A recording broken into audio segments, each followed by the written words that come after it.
maka dengan ini saya menyatakan pengunduran diri sebagai Ketua Umum DPP Partai Golkar.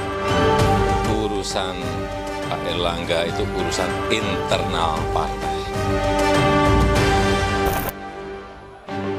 Presiden Joko Widodo angkat bicara soal tudingan cawe-cawe Partai Golkar di balik mundurnya Erlangga Hartarto sebagai Ketua Umum Partai Golkar. Presiden Jokowi membantah ikut campur urusan internal Partai Beringin. Menurut Presiden Jokowi, Erlangga mundur dari posisi Ketua Umum adalah urusan internal Partai Golkar.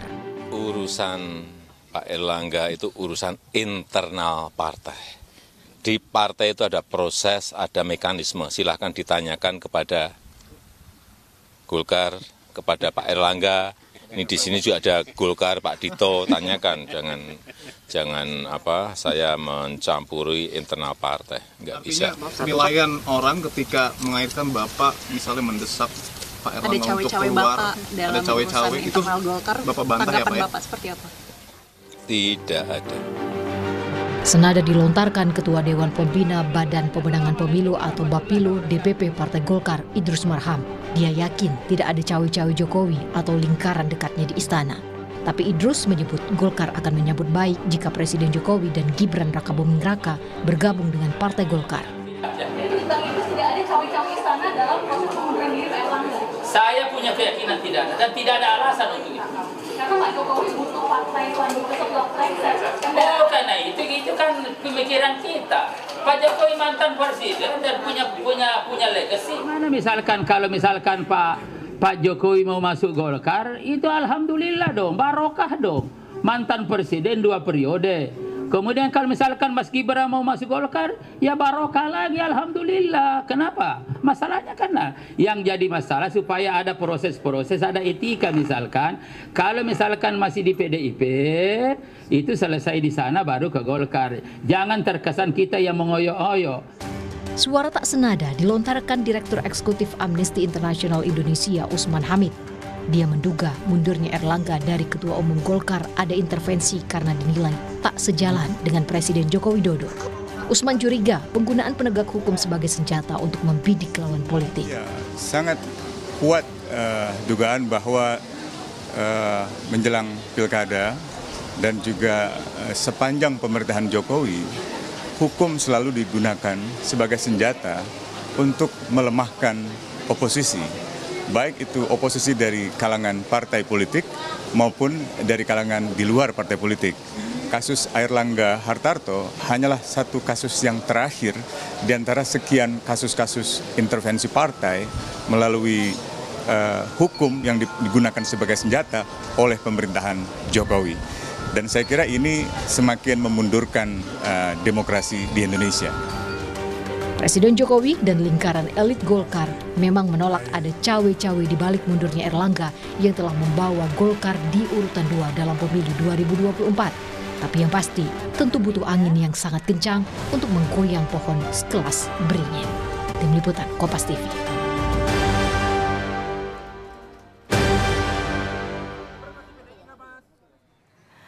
Mundurnya Erlangga Hartarto sebagai Ketua Umum Partai Golkar kemudian membuahkan tanda tanya dan juga spekulasi di tengah publik. Bahkan muncul juga spekulasi adanya cawe-cawe dari Presiden Jokowi di balik mundurnya Erlangga Hartarto. Apa betul mundurnya Erlangga dari Ketua Umum Partai Golkar ini adalah langkah atau upaya dari Jokowi untuk menguasai Partai Golkar? Kita bahas sore hari ini di Rumah Pilkada bersama Guru Besar Ilmu Politik dan Keamanan Universitas Padjadjaran. Ada Prof. Muradi. Prof. Muradi, halo, selamat sore. Selamat sore, Mbak. Assalamualaikum warahmatullahi wabarakatuh. Waalaikumsalam. Kalau kita lihat kan sebenarnya ada juga yang bilang kalau ini adalah upaya Presiden Jokowi untuk mengambil alih Partai Golkar. Entah Presiden Jokowi, entah keluarga Presiden atau juga orang dekat Presiden. Tapi Presiden juga kan sudah membantah ya kalau ia cawe-cawe di balik mundurnya Erlangga Hartarto. Anda melihatnya bagaimana pernyataan dari Presiden Jokowi ini? Ya, kita lihat 4 indikator, Mbak. Indikator pertama tuh ada manuver, pertemuan berkaitan atau bahkan komunikasi yang berkaitan dengan orang dekat Presiden dan atau Presiden sendiri. Itu poin pertama. Yang kedua adalah ada nggak nama yang diusung, itu ada nama yang kemudian dianggap orang dekat dan atau anaknya sendiri. Nah, selama ini 2 namanya yang berkembang kan, Bahlil dengan Mas Gibran. Nah, yang ketiga ya, ada nggak perubahan nanti? Tadi pasca tanggal 20 Agustus, ada nggak perubahan untuk rekomendasi terkait dengan pilkada? Kalau itu ada, artinya memang ada misalnya mempertimbangkan kembali Sumatera Utara, mempertimbangkan kembali misalnya Banten dan sebagainya ya. Bahkan mungkin bicara soal bagaimana masa depan Kim dan sebagainya itu juga menjadi problem. Nah yang keempat baru nama yang terpilih itu apakah memang ada kaitannya dengan presiden. Kalau 4 hal itu kemudian kelihatan terjadi, maka bantahan presiden nggak ada artinya di mata publik. Artinya buat saya ini yang kesekian kali presiden membantah, tapi dalam fakta berikutnya ternyata berkebalikan dengan apa yang menjadi bantahan presiden. Saya kira itu aja indikatornya. Jadi kalaupun misalnya tiba-tiba dibantah, faktualnya misalnya ada manuver, ada pertemuan, ada pengkondisian dan sebagainya. Contoh begini, agak unik sebenarnya. Contoh agak unik misalnya Bahlil ya, klaim sudah mendapatkan 34 DPD dukungan DPD untuk beliau. Dalam waktu 1 hari saya kira bukan sesuatu yang kemudian tanpa desain ya. Kan artinya ini ada by design, nggak mungkin dalam waktu 1 hari bisa terjadi. Memang terjadi dalam mungkin 2 bulan sebelum itu, bahkan mungkin sebelum itu terjadi pengkondisian. Jadi kalau 4 indikator ini tidak dilakukan dan tidak terjadi, maka kita bisa mengatakan presiden memang terlibat. Tapi dengan kondisi hari ini saya kira dari 4 indikator tadi ada 3 dari indikator tersebut itu sedang berlangsung, sedang terjadi. Artinya memang mungkin saja kita akan lihat tanggal 20 Agustus ini apakah yang terpilih adalah orang dekat ya presiden dan atau bahkan mungkin anaknya sendiri begitu. Oke, sambil menunggu nanti pekan depan Rapimnas dan juga Munas yang akan digelar pada 20 Agustus, tapi kalau kita lihat sebenarnya apa yang terjadi dalam tubuh Partai Golkar, sebenarnya ada dari politikus Partai Golkar yang juga bilang, Idrus Marham ini bilang kalau partainya menyambut baik nih kalau Pak Jokowi dan juga Gibran masuk ke Golkar. Termasuk juga menyinggung kalau nggak bisa dilupain nih Pak Jokowi dan keluarganya kan masih bagian dari PDIP begitu ya.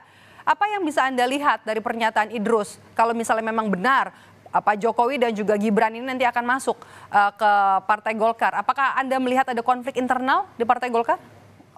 Ya otomatis ada 6-7 faksi ya di Partai Golkar.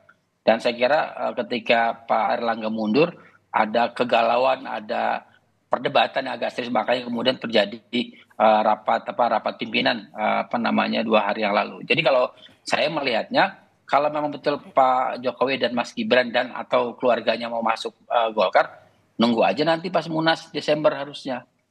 Harusnya ya normal saja. Tapi kan udah lewat pilkadanya nanti. Ya dengan garansi misalnya katakanlah Sumatera Utara sudah dapat garansi, bahkan mungkin Jawa Tengah mungkin sudah fix dukung Bobi gitu ya. Ya, karena Mas Dito misalnya sudah memilih untuk fokus di Semarang kan kira-kira gitu ya. Maka saya kira penting buat kemudian 2 itu. Tapi kan Jakarta belum nih. Jakarta kan kalau udah RK nggak mungkin lagi Kaisang atau gimana? Atau masih ada deadlock di situ?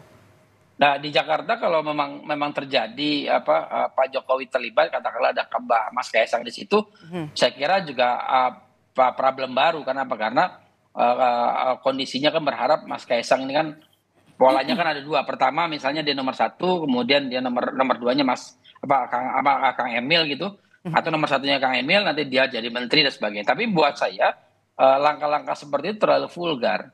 Secara politik dia tidak matang ya, tidak matang secara proses maksud saya.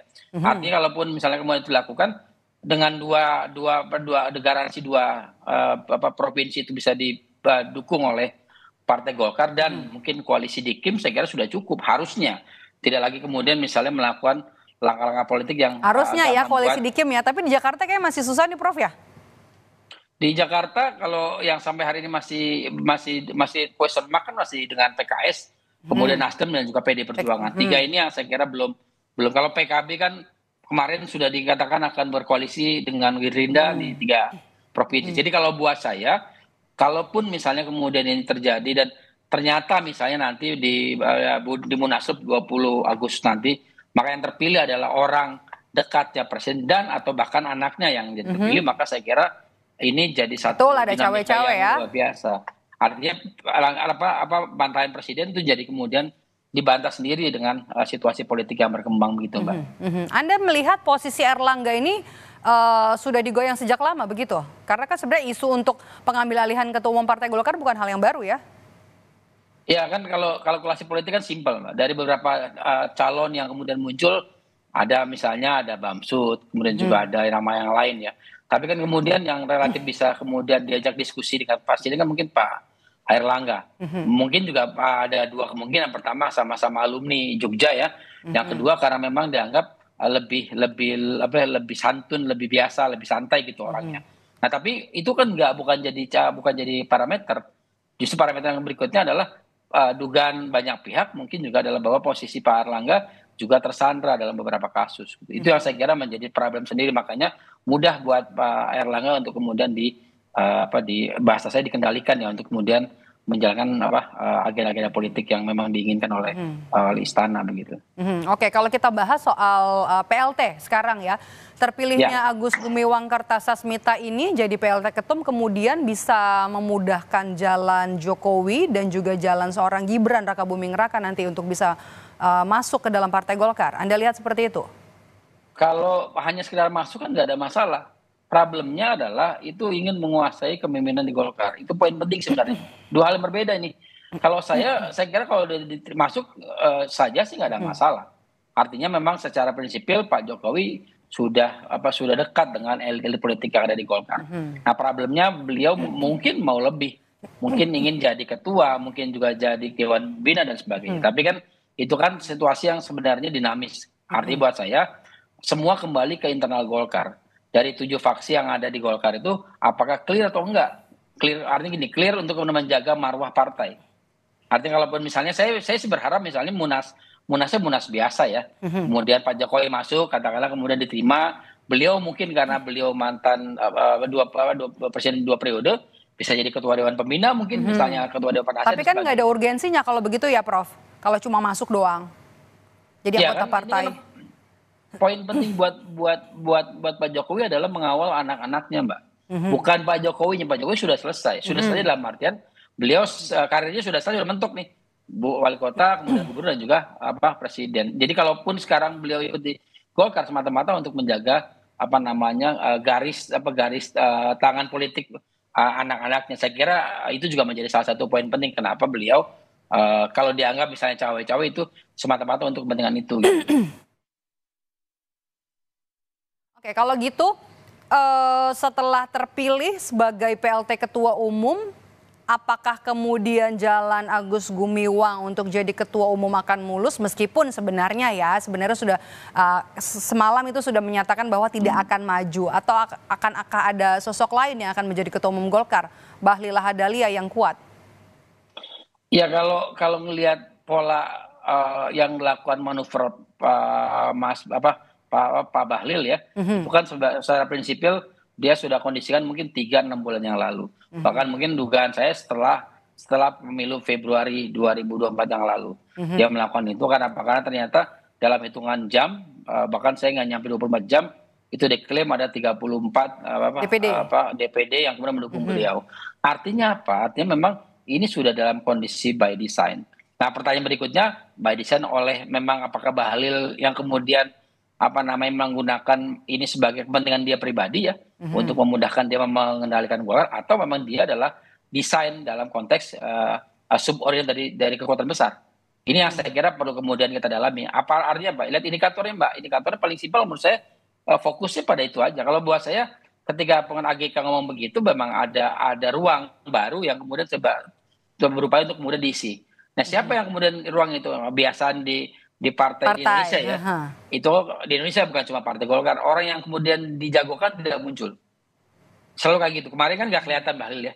Alasannya karena beliau bukan pengurus partai. Tapi poin penting sebenarnya dari posisi itu bahwa memang yang sedang disiapkan adalah Pak Bahlil itu sendiri.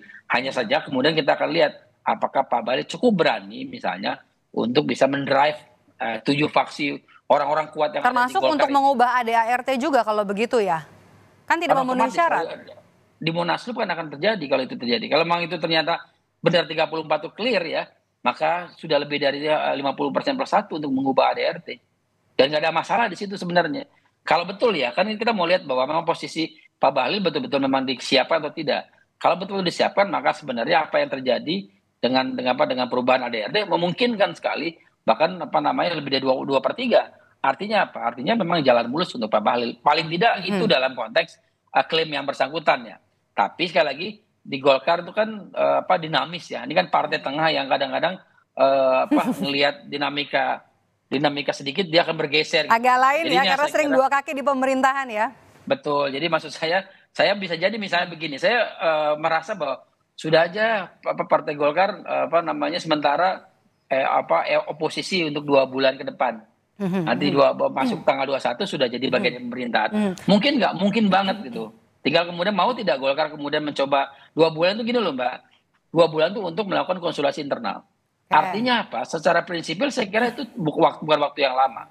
Tapi itu cukup untuk Partai Golkar untuk mengkondisikan bahwa di 2024 nanti pasca pelantikan Pak Prabowo, daya tawar Golkar jauh lebih tinggi dibanding sekarang, gitu. Kira-kira gitulah. Dibanding sekarang ya, oke. Kita tunggu nanti masih pekan depan, nanti digelar Rapimnas dan juga Munas Partai Golkar. Terima kasih sudah bergabung bersama kami, Guru Besar Ilmu Politik dan Keamanan Universitas Padjadjaran, Prof. Muradi. Sehat selalu, Prof. Sehat selalu, makasih Mbak.